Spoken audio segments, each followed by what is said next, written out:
This is BBC News, and these are the top stories developing at midday. One of Britain's most senior black lawyers says he's deeply disappointed that ministers have ruled out targets for appointing more black and minority ethnic judges. 4 men have been arrested on suspicion of terror offences in South Yorkshire and Derbyshire. US investigators say a passenger train that derailed, killing 3 people, was travelling at more than twice the speed limit. Preliminary indications are that the train was traveling at 80 miles per hour in a 30-mile-per-hour track. The Royal Navy says a leak on its new multi-billion-pound aircraft carrier will not affect her sea trials programme. Toys R Us facing an uncertain future after they were told to put £9 million into their struggling pension fund. And also this hour, the right tree in the right place. How careful planting can help to improve the quality of the air that we breathe.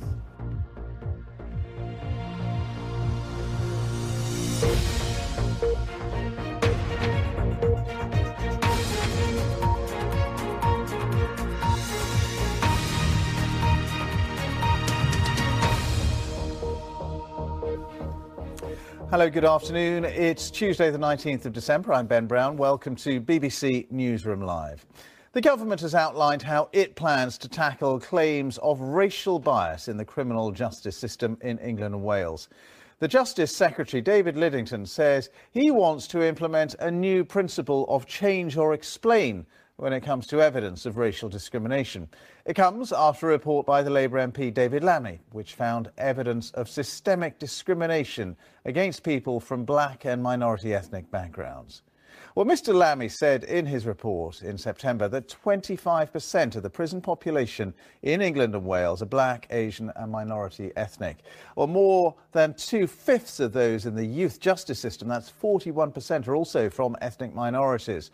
Now that compares to just 14% of the wider population in England and Wales, which is black, Asian or minority ethnic. So clearly a disproportionate justice system population when it comes to ethnicity. Well, in response, the Justice Secretary says he is determined to see a more diverse judicial system. We're taking forward all of the recommendations in whole, most of them, in part, some of them. For example, his principle of either change or explain is something that we're going to try and mainstream into how we approach the work of prison service and the courts and tribunal service. So the prison service has been set some very demanding targets to recruit more BME prison officers, to make that more representative of the population, including the prison population as a whole, and also to get more black and Asian people in the prison service to senior positions as prison governors. The real test is going to be whether we can cut through what David Lammy rightly identified as an enormous level of mistrust amongst people, particularly young people in black and ethnic minority communities, towards the criminal justice system. So that's the Justice Secretary, but he stopped short of setting targets for more black, Asian and minority ethnic judges. And speaking earlier, the chairman of the Society of Black Lawyers criticised that decision. Well, I think it's deeply disappointing. I think the government are really not serious about adopting the Lammy recommendations, because it is actually something we've been asking about since we met Lord Mackay back in December 1988.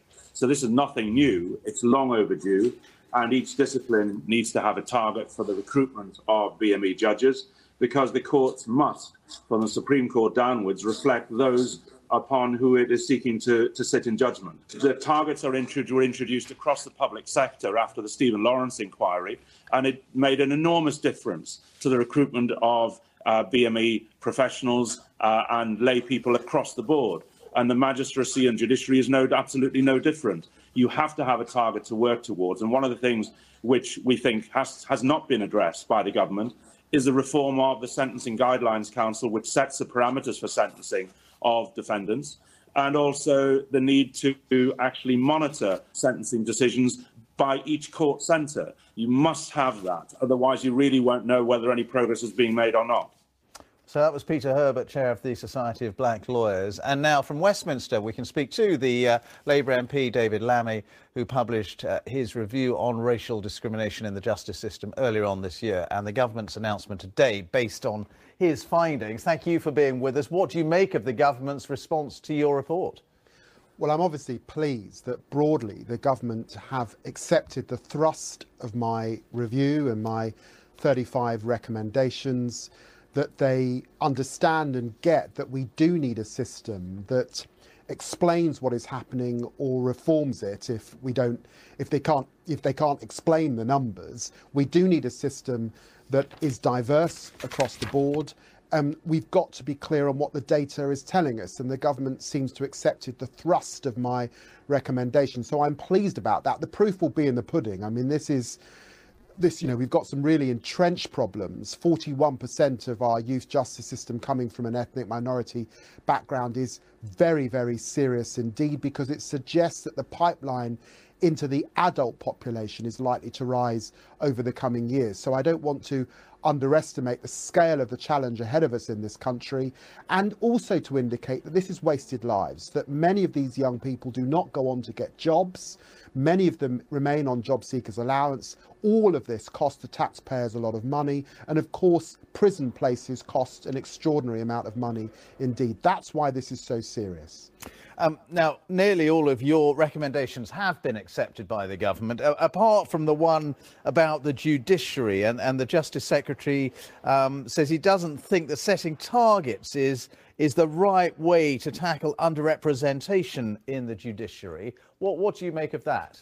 Well, just to say that they've accepted the thrust of my 35 recommendations, but some of them are in part, not in entirety. Some of them are for pilots and to look in with deeper consideration. But on the issue of the judiciary, look, this cuts right to the heart of trust. And it's extraordinary that in 2017, we've got one woman on the Supreme Court, no ethnic minorities, that when we get to our Court of Appeal, again, we're not seeing ethnic minority judges. It's not a pipeline issue. I don't accept that. There have been in this country now black and ethnic minority lawyers for 30, 40 years, many of them very, very experienced indeed. We've got a whole cadre of black and ethnic minority QCs in this country. They are applying, they're just not getting through. And that's why I recommended a target or a goal, because it concentrates the mind on why they're not getting through and how we can change the process.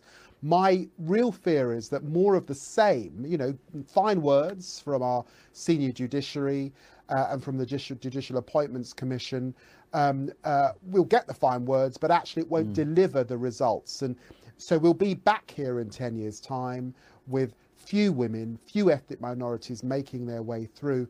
And I'm afraid the trust levels in black and ethnic minority populations lower than they are today. But the Justice Secretary, just on that point about the judiciary, he says it's not really a question of targets. It's about how people get into the legal profession in the first place. So how to get enough black, Asian, minority ethnic people into the profession in the first place, not about quotas and targets. Well, I've got to tell you that he's wrong on that issue. If you turn to page 38 of my review, you will see all of the evidence that stacks up that our black and ethnic minority lawyers do apply to go into the judiciary, but I'm afraid they get through at far lesser rate than their white counterparts. That is the principal issue. It is not a pipeline issue. It's why they are not progressing further in the application process. The Judicial Appointments Commission could not tell me why. Many of your viewers will come to their own conclusions as to why, but it's certainly the case that those candidates need proper feedback. It's certainly the case that in modern recruitment practice, if you've got applicants, you've got a panel and there are no women on it, you say, why have there been no women interviewed? I want you to bring forward a woman. And if you have two applicants that do as well in a competition, you support the woman or you support the ethnic minority because you recognise that you've got to have diversity. So just on that point, would you have a sort of percentage target of the judiciary who are black, Asian, minority, ethnic and who are women? How would you do it in terms of the numbers? In my review, I set a target. All of this has got to be based on merit, of course. But I think we've got to be careful, but we're not always defining merit as a certain kind of man who went to a certain kind of public school, who went to a certain kind of elite university. And too often, I'm afraid, that's what you see when you look at the British judiciary. So what is your target for the judiciary? I set a target that by 2025 we would see a step change. It's for the government to determine entirely on the basis of what I said what that should be. But I think that the population levels of 14% mean that really we've got to have a reflective judiciary by 2025. So it was bold. It would mean that in the recruitment cycles ahead, 1 in 4 of those who were selected were coming from an ethnic minority background. That was my target. The government have rejected that entirely and have not even set a goal. David Lammy, thank you very much for your time. Good to talk to you. Thank you. 4 men from South Yorkshire and Derbyshire have been arrested on suspicion of terrorism offences. 3 of the men, who are aged 22, 36 and 41, were arrested at their homes in Sheffield. A 4th man, who's 31, was arrested at an address in Chesterfield. All have been taken to a police station in West Yorkshire for questioning. Well, our correspondent Mark Ansell is outside one of the properties involved in Sheffield, where 3 of the men were arrested. Well, this is the property here in Meersbrook that police searched early this morning. This is one of 4 properties in the Sheffield area that police raided, and there's also one in the Chesterfield area. Just to give you those locations, here in Sheffield, here in Meersbrook, Stocksbridge, and 2 houses in Burngreave, and then 1 in Chesterfield. 4 men have been arrested. Now, earlier I spoke to a resident who lives opposite this house in Meersbrook, and they told me what they heard this morning. Her name is Elizabeth Fogarty. Well, we were woken up about 5:30 by a really, really loud bang. Initially, we did think that somebody had crashed outside of our house. So we were looking outside, and all we could see were police officers dressed in like riot gear, and they were storming a house across the road from us. Lots of running about, lots of shouting, and quite a few of our neighbours we could see from where we were had already come to their windows and come outside to see what was going on. And how did you react? How shocked were you? Really shocked, because we wanted to. It was so early in the morning, and we had no idea what was going on, and nobody, obviously, they were right in the middle of it. Nobody could tell us what was going on, so we just kind of observed for a while to see what was going on. And you've since learnt that a man inside, has been arrested on terrorism offences. How do you feel hearing that? Really surprised. I've only recently moved up from London, and one of the reasons we moved up north to Sheffield is because we felt quite nervous living in London with all the terrorist attacks that were taking place. So one of the reasons we did move was because of terrorist attacks. So that's Elizabeth Fogarty, who lives opposite this house here in the Meersbrook area of Sheffield. This is one of 5 properties that has been searched this morning by counter-terrorism police here in South Yorkshire and North Derbyshire. Just to reiterate that 3 men have been arrested. Their ages are 22, 36, 41 and 31, and they've been taken to a police station to be questioned in West Yorkshire. Mark Ansell reporting there from Sheffield. 2 more victims of the multi-car crash in Birmingham at the weekend that left 6 people dead have been named. They were Kassar Jahangir, who was 25, and 30-year-old Mohammed Fasha. The 2 men are understood to have been travelling in an Audi with 26-year-old Tokir Hussain, who was also killed, and a 4th man who was seriously injured when the car ploughed into a taxi in the early hours of Sunday morning. An investigation into the cause of a train crash in the US state of Washington is focusing on the speed of the train before it plunged off a bridge and onto a motorway below. 3 people were killed and about 70 were injured after the train, travelling from Seattle to Portland, derailed on a bend in the line. The National Transportation Safety Board said it was too early to say what caused the accident, but suggested there was evidence the train had been travelling too fast. Our North America correspondent James Cook reports. Amtrak 501. Emergency. We are on the ground. The conductor calling for help from Amtrak train 501 has just survived a deadly high-speed crash. Is everybody okay? I'm still figuring that out. We got cars everywhere and down onto the highway. Passengers say the train rocked and creaked as it took a curve at speed, and turmoil followed.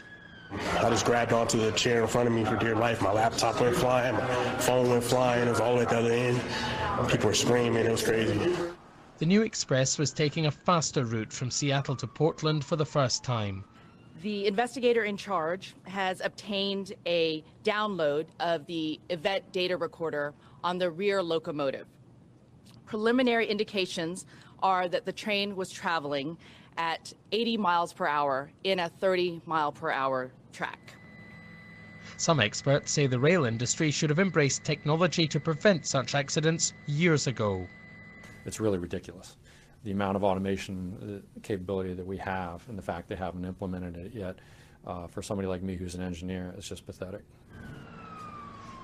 This is the latest in a series of deadly rail accidents in the US. President Trump says it vindicates his call to improve the nation's infrastructure, but it's too early to say whether that would have made a difference. James Cook, BBC News, Los Angeles. Well, let's get the very latest on this now. Kenneth Craig is a CBS News correspondent who joins us from DuPont in Washington State, where the crash happened. Thanks for being with us. And it looks like it was a case of going too fast, 80 miles an hour in a 30-mile-an-hour limit.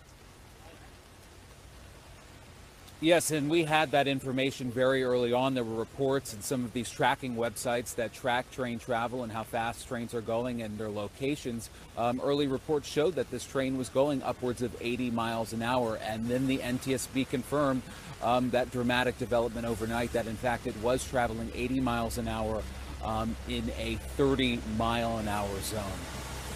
What's the latest on the casualties and how they're being treated at a number of hospitals, I guess? Well, at this point, we know at least 3 people sadly lost their lives yesterday morning during all of this. Another 70 plus injured. 10 of those, we understand, are in serious condition at local hospitals. So, of course, the number of fatalities could, of course, unfortunately go up as time goes on. And this derailment is clearly raising a lot of concerns then about safety in general on the railways in the States. Oh, of course, anytime you see something like this happen, and a violent and dramatic derailment like the one we saw here yesterday morning, it of course raises concerns. And I will tell you, there were concerns raised here in Washington before this new route was initiated by local jurisdictions that felt having a high-speed train run through their communities could put pedestrians and motorists at risk. It wasn't a concern for derailment because there are apparently improvements to the track, but crashing into pedestrians and motorists. And then we have the situation that happened here yesterday morning. All right, good to talk to you. Thanks for being with us. That's Kenneth Craig there from CBS, reporting from DuPont in Washington State. Our latest headlines on BBC Newsroom Live. One of Britain's most senior black lawyers says he's deeply disappointed that ministers have ruled out targets for appointing more black, Asian and minority ethnic judges. 4 men are arrested on suspicion of terror offences in South Yorkshire and Derbyshire. US investigators say a train that derailed, killing 3 people, was travelling at 80 miles an hour on a stretch of track limited to 30.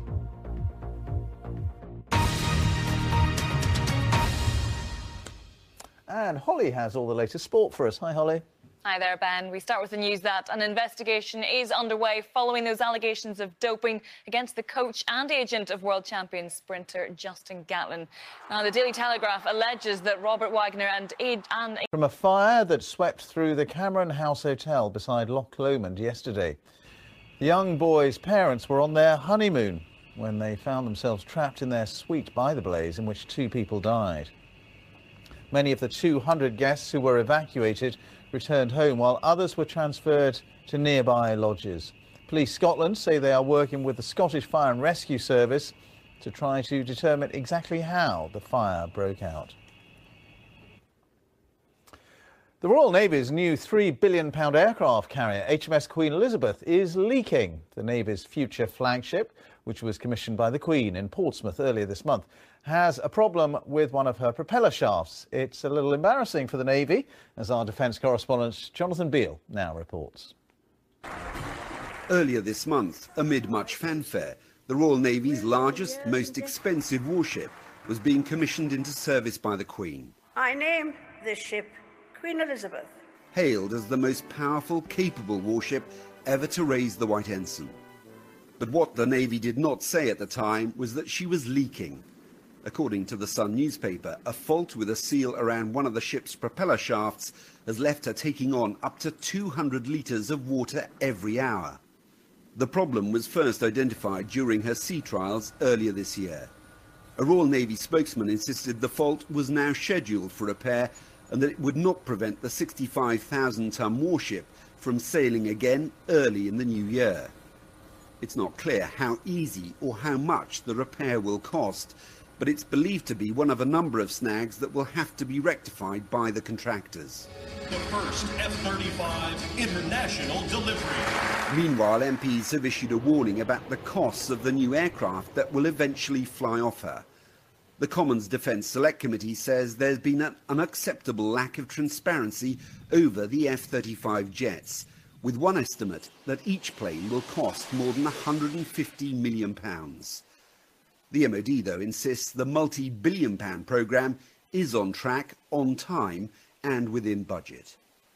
Jonathan Beale, BBC News. Well, the Defence Secretary Gavin Williamson has been giving his reaction to that news of the aircraft carrier leak. Currently, she's in Portsmouth. She's having the repairs that's needed. This is the whole aim of the sea trials, is to make sure that we look at the problems that occur and they're dealt with. This isn't going to cost the British taxpayer any money, and she's going to be out early on in the new year, continuing her sea trials going forward. The health regulator is warning that the NHS workforce is at crunch point and is calling on the government to act. In its annual report, the General Medical Council says the supply of new doctors is failing to keep pace with demand and warns the service could suffer increasing pressure over the next 20 years. Here's our health correspondent, Adina Campbell. Another stark warning about the state of our NHS. This time, the GMC says it's concerned about the pressures and unease on doctors as they grapple with their growing workloads. In its latest report, it found that the supply of new doctors into the UK has not kept up with demand, with a dependence on non-UK qualified doctors in some specialist areas.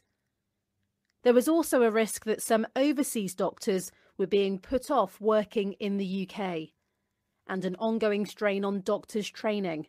At the moment, we see our doctors day in, day out doing a fantastic job, but we shouldn't take that for granted. And that's why things like the training environment for junior doctors is particularly important. And whilst we should need to be really clear about everything we need to do to look after the attractiveness of the UK for overseas doctors as well.